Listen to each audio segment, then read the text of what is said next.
Hello and welcome to another episode of Making a Difference. I'm your host, Cindy Ashton, here at the Daily Ad Brief, coming to you from New York City and heading over to Wisconsin. We have a fabulous man. His name is Joseph Scala from Metalcraft. Hello, Joseph, and welcome to the show. Good morning, Cindy. Super glad to be here.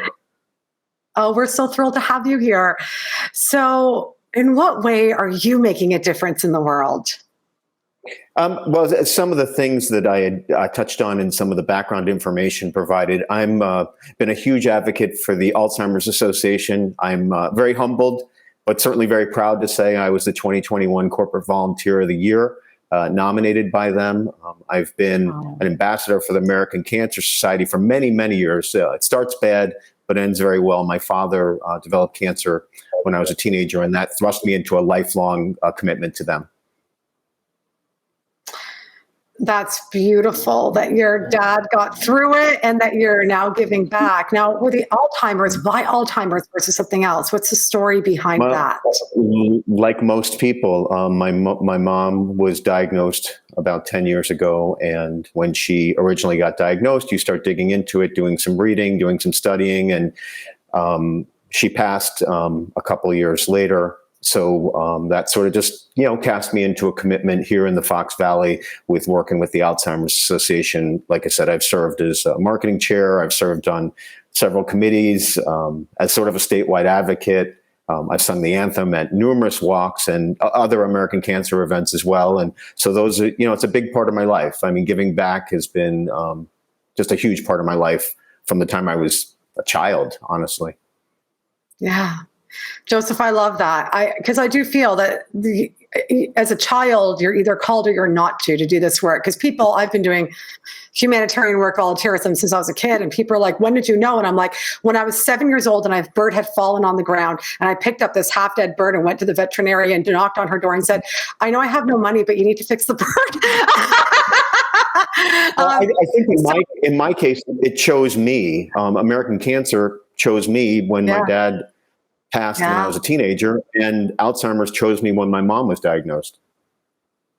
And so through all the amazing work that you're doing on the boards and these events, and is there one snapshot that you remember that really touched your heart, where you were, for example, at an event and somebody told you their story and it just, can you tell us a snapshot of something that you witnessed? I wish you had a few hours, but the funny thing is, I know.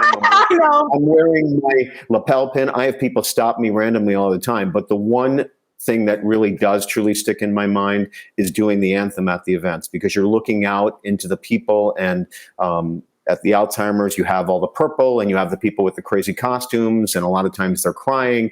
At the American Cancer events, people are wearing their pink, and again, very emotional, very touched. And after those opportunities to have people just come and, talk to me and hug me and share their stories, I mean, it's something that I truly wish everyone could have the opportunity to do that once. And I'm incredibly humbled to have had the opportunity to do it probably 100 times.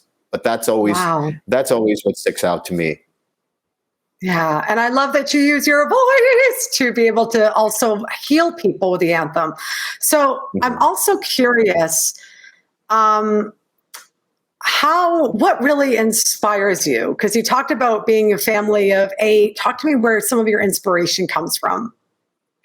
I think, again, that's another one where I need a couple hours, but I'll try to give you the short version. The sort of Mount Rushmore of callings is first, son, then brother, and then husband. To me, those are the things that have motivated me from day one. I mean, I'm the poster child for everything that's great about this country. My parents were first-generation immigrants. We had absolutely nothing. I mean, I lost my father when I was a teenager. So having had the opportunities to do all the amazing things I've had the chance to do. I mean, travel, from a work standpoint, events, the anthem things we've touched on. I mean, that's what inspires me, is those beginnings and looking back and realizing, gosh, I'm just the luckiest guy on the planet. And I've felt that way since childhood, frankly. And I hope until my last days. Joseph, what's so beautiful about you is that you are so humble. You are so connected to your soul, your spirit. you're so connected to the bigger world and making an impact, and you're so connected to family, and you're such a shining example of what it truly looks like to be all of it. And so today we are so grateful that you were on the show to share.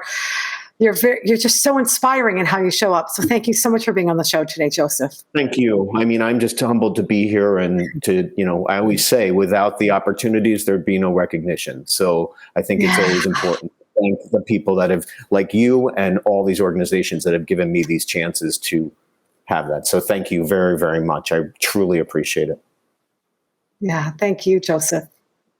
And for those of you watching, thank you for tuning in to yet another episode of Making a Difference. If you would like to connect with this very inspirational soul, Joseph Scala, please go to dailyadbrief.com, and we will see you on another episode very soon.